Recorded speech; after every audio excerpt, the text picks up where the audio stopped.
Respect के बगैर इंसान एक जिंदा लाश की तरह होता है, लेकिन कोई आपको तब तक रिस्पेक्ट नहीं देता जब तक कि वो आप में कोई खूबी ना देख ले जो दूसरों से आपको अलग करती है। रिस्पेक्ट और वैल्यू कोई आपको प्लेट में रख कर नहीं देगा, इसको आपको अर्न करना होगा। तो आज की इस वीडियो में आप जानेंगे कि आप चाहे किस भी सिचुएशन में हो, कहीं भी हो, रिस्पेक्ट को अर्न कर सकते हैं। सिंपल से और रिस्पॉन्सिबल से असूल है जो कि आप लोगों को रिस्पेक्टेबल और वैल्यूएबल बनाएंगे।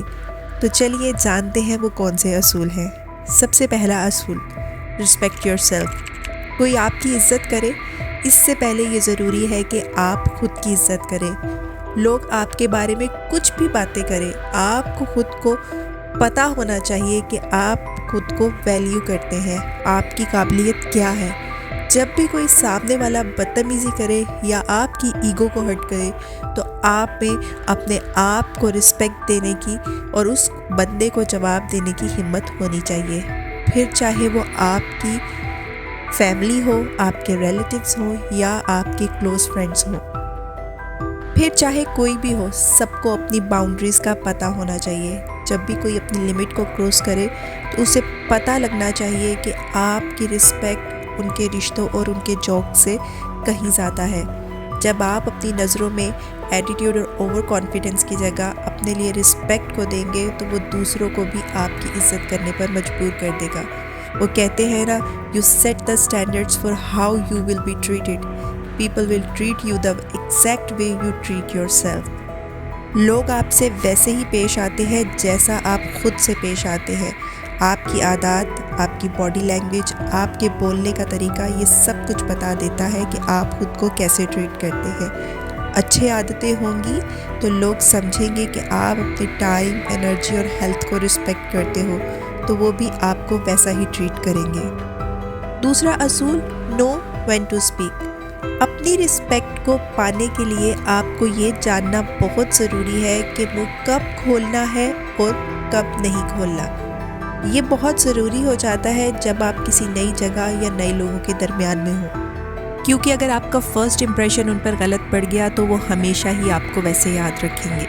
तो हमेशा उस वक्त उतना ही बोलें जितना उस वक्त उस पॉइंट पर ज़रूरी है, ना कम ना ज़्यादा, क्योंकि चुप रहने से आपकी पर्सनैलिटी एक मिस्टीरियस पर्सन की तरह साबित होगी और लोग आप पर भरोसा करने लगेंगे, क्योंकि आप हर किसी से उनके सीक्रेट शेयर नहीं करते।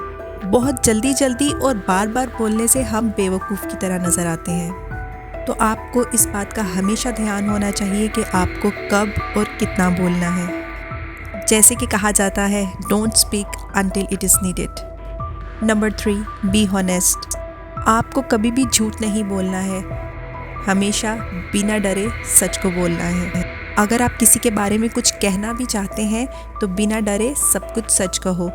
चीज़ों को शुगर कोट करने से आप लोग दुनिया में अपनी इज़्ज़त नहीं बना सकते, चाहे फिर वो आपके फ्रेंड्स हों, फैमिली हो, पार्टनर हो। वो लोग जो आपको दूसरों के सामने डिसरिस्पेक्ट करते हैं या फिर आपको इनवैल्यूएबल शो करते हैं, तो आप डायरेक्टली उनको इन सब बातों के बारे में कह सकते हैं बिना कुछ शुगर कोट किए। इससे आपके लिए आपका सेल्फ इमेज स्ट्रॉन्ग होता है। जब उस दूसरे पर्सन को अपनी गलती का एहसास हो तो वो खुद आकर आपसे उस चीज़ की माफ़ी मांगेगा, क्योंकि आपने सच बोला, ना कि वो जो कि वो सुनना चाहता था।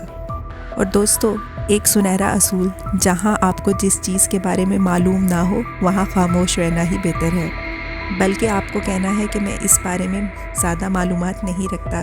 वो इंसान जो अपनी कमियों को और अपनी गलतियों को एक्सेप्ट करता है, वो वैल्यू और रिस्पेक्ट डिज़र्व करता है और लोग उस पर भरोसा करते हैं। 4th, you have to learn to say no.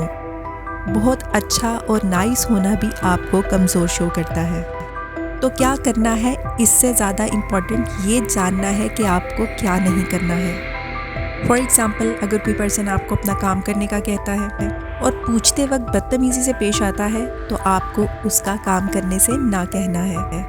किसी की मदद करना सिर्फ इसलिए कि उसने आपसे मदद के लिए कहा है, ये ज़रूरी नहीं। ये इस बात पर भी डिपेंड करता है कि उसने मदद के लिए आपसे किस वे में बात की है।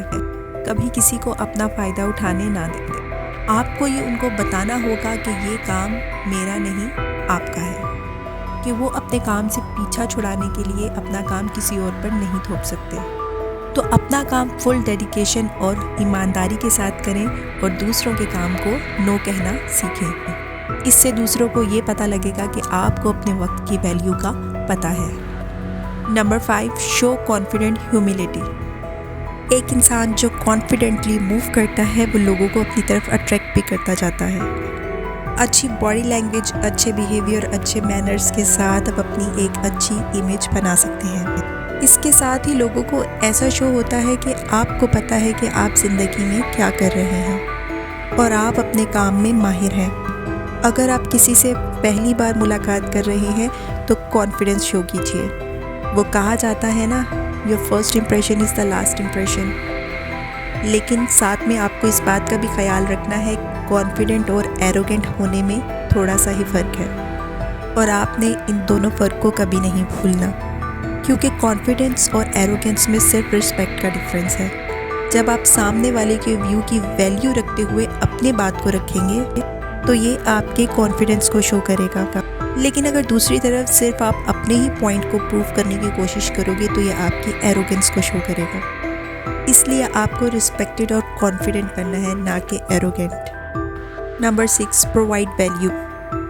वो आखिरी तरीका जिससे आप अपनी वैल्यू को बढ़ा सकते हो वो है कि आप किस कदर दूसरे की ज़िंदगी में वैल्यू को ऐड करते हो।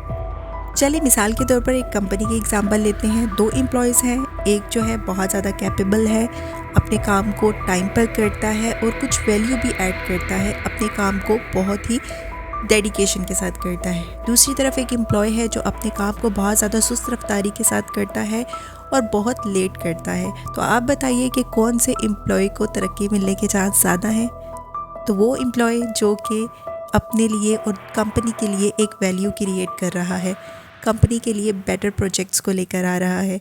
तो अगर आप अपनी वैल्यू को बढ़ाना चाहते हैं तो आपको भी दूसरे की ज़िंदगी में कुछ ना कुछ वैल्यू को ऐड करना होगा। यही सेम चीज़ हमारी ज़िंदगी की नॉर्मल लाइफ में भी अप्लाई होती है। आपसे जितना एक्सपेक्ट किया जाता है उससे थोड़ा ज़्यादा देने की ही सोचें। यानी सिर्फ वैल्यू देने की ही ना सोचो, बल्कि दूसरे की ज़िंदगी में वैल्यू को ऐड करने की कोशिश करो। आपके पास ज़िंदगी में कुछ ऐसा है जिसकी लोगों को ज़िंदगी में ज़रूरत है। आप जितनी किसी की ज़िंदगी में वैल्यू को ऐड करोगे उतने ही रिस्पेक्टेबल और वैल्यूएबल आप लोगों के लिए बन जाओगे। अगर आपको ये वीडियो अच्छी लगी है तो लाइक करके चैनल को सब्सक्राइब कर ले विद बेल आइकन, ताकि आने वाली जो वीडियोस हैं उसकी नोटिफिकेशन सबसे पहले आप लोगों को मिल सके। तो मिलते हैं नेक्स्ट वीडियो में, तब तक के लिए अपना बहुत सारा ख्याल रखें, दुआ में याद रखें। टेक केयर, अल्लाह हाफिज़।